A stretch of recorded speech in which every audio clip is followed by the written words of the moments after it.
9-жылы турмушка чыккам апрель айында. Экөөбүз сүйлөшүп жүрүп эле үйлөнгөнбүз. Башында ошо үйлөнөлү дегенде мен деле каршы болгом да. Жок, мен азыр шартым жок, күйөөгө тийгидей тие албайм десем. Аркаман чуркап жүрүп алды дедим, пожалуйста, тийчи. Кор кылбайм деген да. Анан макул эми өзү милиция кызматкери болсо деп ошо 2009-жылы апрелде баш кошконбуз. Анан 2010-жылы балалуу болдук.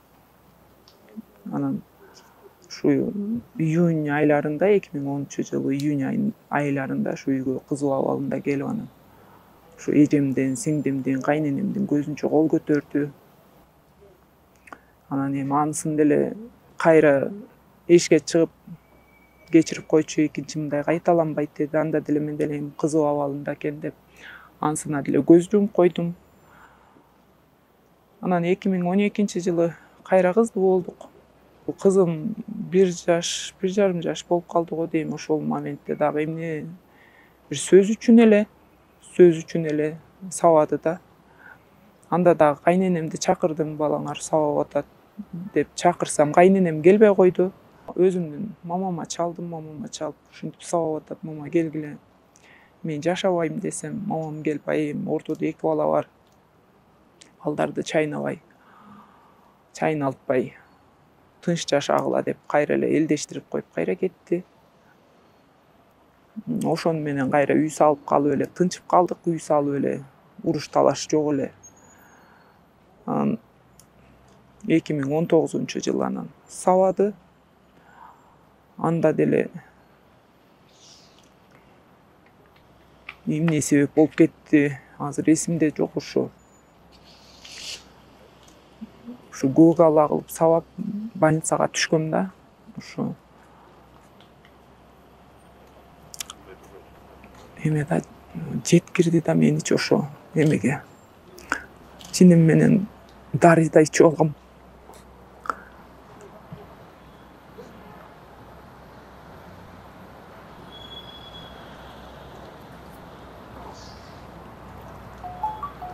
Ушу балдар эле керек, эң керегим жок болсо өлө берейин деп да ойлогом. Ата-энем келип калды. Мен турбай жата бердим. Анан мамам келип, кызым турчу, эмне болуп атасың деп тургузганда эле башым айланып кайра жатып калдым да. Анан бунун колу тырышып атат деп эле колумда ошо дары ичип аткан моментте келип калышты да. Колумда дары бар болчу. Кол тырышып атыптыр деп эле колумду ачып эле, бул дары ичип алган турбайбы деп эле бул больницага алып барышты. Аяктан промывание кылдыртып, эме травматологияга көргөзүп, башымды тарттырышып. Анан ошол жактан 1 саат, 2 саат бул больницадан капельница алып анан ошондо кайра жолдошум айтты, кечирип койчу, экинчи кол көтөрбөйм, мындай кайталанбайт. Азыр опергруппа келсе мени салып кетет деп ошентип айтты. Эми ортодо дагы 4 бала бар эми. Балдар эзилбесин го эми. Балдар үчүн жашайын деп анда да кечирип, кайра встречный жазып, больницадан чыгып кетип үйдөн лечение алдым. Алып, ошондо айткам күйөөмө, мен сен сабаганыңа чыдайм, балдар үчүн чыдайм. Мен кетпеймин. Мен кетсем кайра кайтып келбеймин дегем да. Кайра кайтып келбеймин. Мен үйдөн чыкчу болсом, мен аялдардай болуп келип кетип жүрө бербеймин деп айткам. Болду, экинчи андай кайталанбайт деди деп коюп эле кайра эле 2020-жылы кайра эле кол көтөрдү. Кайра эле сабады. Жумушка чейин көк ала болуп барган күндөрүм болду. Анан кайра төрөп калып, боюмда бар кезде тынч эле болду. Анан могу 2022-жылы кайра сабады. Эми сабаганда эми элдердики бир причина болот го, меники причина жок да. Эмнеге ага катуу сөз сүйлөбөш керек да, эмнеге катуу сөз сүйлөбөш керек билбейм. 4 балам тең бар болчу, ошолордун көзүнчө, балдардын көзүнчө сабайт, алар чарылдатып. Анан кызым кетем десем, кызым мама кетпечи деди.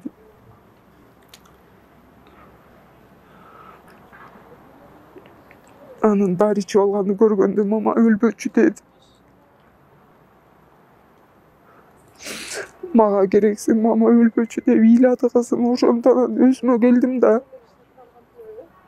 Эмнеге өлөм депчи, эмнеге өлөм деп ошондо өзүмө келдим.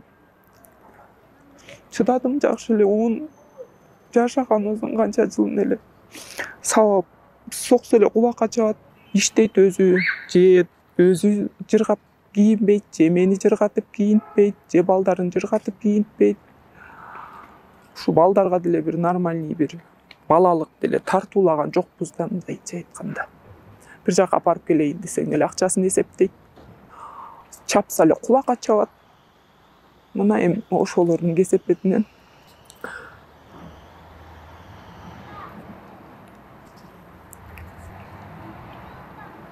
черепной давление болуп калыптырмын. Башым эле ооруйт, көздөрүм талчы. Черепной давление экен. Анан уже кулагым укпай баратыптыр. Начинающийся дейт, аудиограммадан өтсөмчү. Жап-жаш туруп эле дүлөй болуп калам мен мунун ошо сабаганда 4 күнгө кетип калдым. Үйдө 1 ай жаттым. Эми уялат экенсиң дедим. Үйдө 1 ай жаттым. Элемне дейт. Ой, элемне дейт экенсиң да. Үйдө 1 ай жаттым, мамам жашагыла 5 балаң менен эзилбей.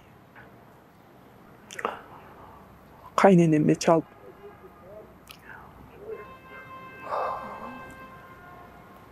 Кайненеме чалып, жашашсын. 5 балаңар өзүңөр баккыла. Балдар силердики. Мамамдарга деле эмне кечирим келип сурап койсо эле да. Мамам айтып атпаймынбы, ой мама бул кечирим да сурабайт.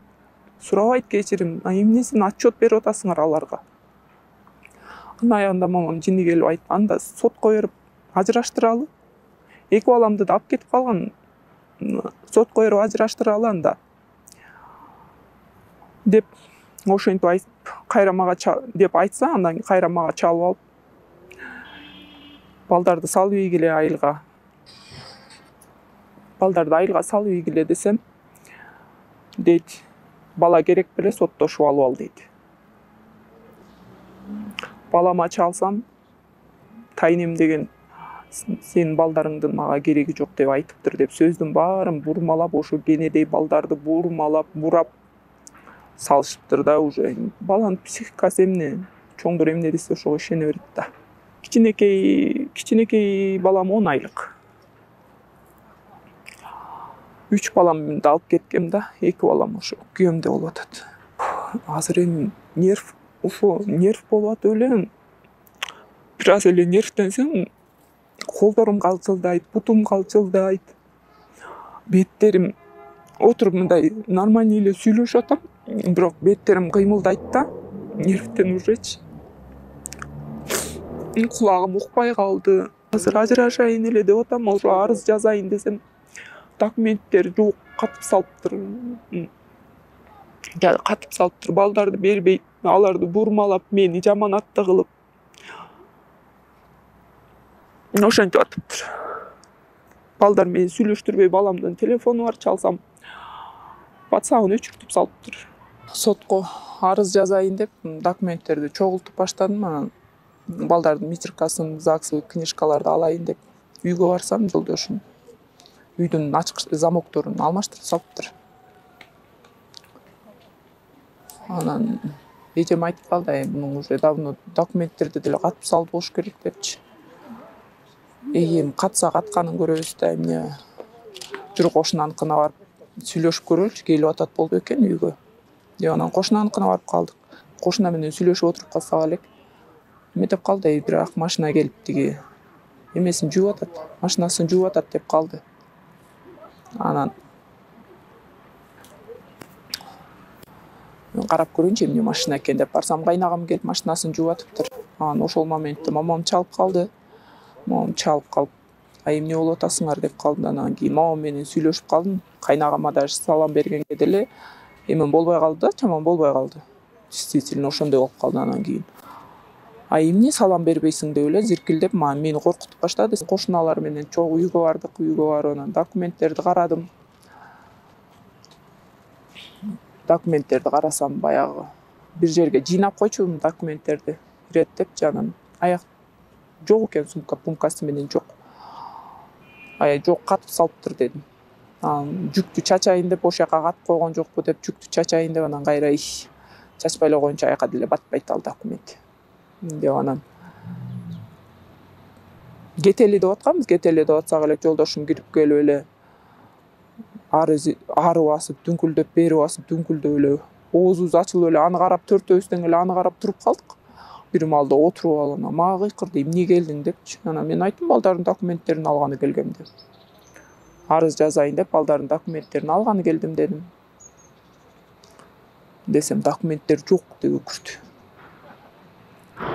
Документтер жок деп өкүрдү. Ой, документтерди андай жок болсо таап деле алам дедим, анын эмнесин катып атасың депчи. Анан кошуналар айтып калды, эмне сабап атасың? Менин тилимди укпаса мен дагы эле сабай берем деди. Дагы эле сабай берем, менин тилимди укпаса деди. Анан эжем айтты, эмнеге сабайсың депчи, эмнеге сабайсың муну? Бир унчукпадык, 2 унчукпадык, болот да, уже жетишет да. Кечке эле сабай бересиң. 2019-жылы сабаганда да мен да ушул жакта болчумун, сен менен бет карашпай калбайын деп эле келген эмесмин деп эжем да ошентип айтты да. Анан силер эмне кийлигишип атасыңар деп эжемди жулкулдатып барып түрткөндө, эжем барып тамды бир сүзүп отуруп калайын деп атканда, мен бир колумда бала бар, бир колум менен сөйөп калдым, колун тартып. Анан болбойт экен, бас кеттик, эми жок болсо жок да, кете береличи деп чыгып баратсак, колумдагы баланы талашты. Анан мен бербейм дедим, баланы бербеймин.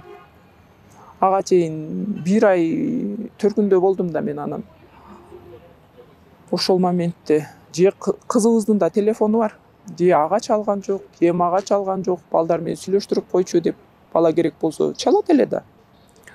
Чалган жок. Анан мен дагы жиним менен баланы бербейм дедим, бербейм баланы деп. Талашты колуман. Анан эшикке чыгып баратканда, анан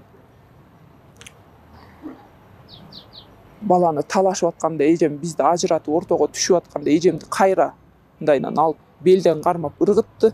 Ыргытканда эжем ошо колу мындай кулап баратканда, билем да, что кулап бараткан, мен да бала бакырып өкүрүп ыйлап өзүнчө бала талашып ызы чуу болуп атканбыз. Эжем момундай кулап бараткандай тамды кармаган да, анан ошондо колу ошол моментте чыгып кеткен го, эмне болгон. Анан эжем ошол жактан эптеп атып эшикке чыктык, үйдөн дагы чыктык, ызылдап көчөгө чейин бала талашып барды.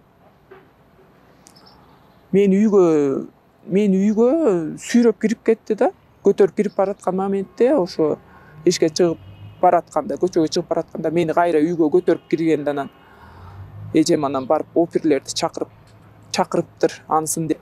Мен оюмда ойлоп аткам, мен мындай мирно эле ажырашып кетебиз го депчи ойлоп аткам да. Мирно эле ажырашып кетип эле. Анан айттым, мен үйдөн чык, сен эркексиң, эркектей болуп эле үйдөн чыгып эле үйдү ташта, балдар менен мен жашай берейин деген ой менен айттым да. Айтсам, мен үйдөн эмнеге чыгам дейт. Мен үйдөн эмнеге чыгам? Чыккың келсе сен чыга бер деп ошентип атат да. Андай болсо мындай деп атам, эмне кылып аласың дейт, эмне кылып аласың? мага ошентип кекетип атпайбы меничи, эмне кылып аласың депчи. Эжемдин колу чыгып кетиптир ошол акыркы согушканда. Акыркы согушуп атканда ошо эжемдин колу чыгып кетиптир. Ошо лёгкий деп туруп эле анан ишин жаап салыптыр. Азыр колу шишип, бир колу кыймылдабай эле турат азыр.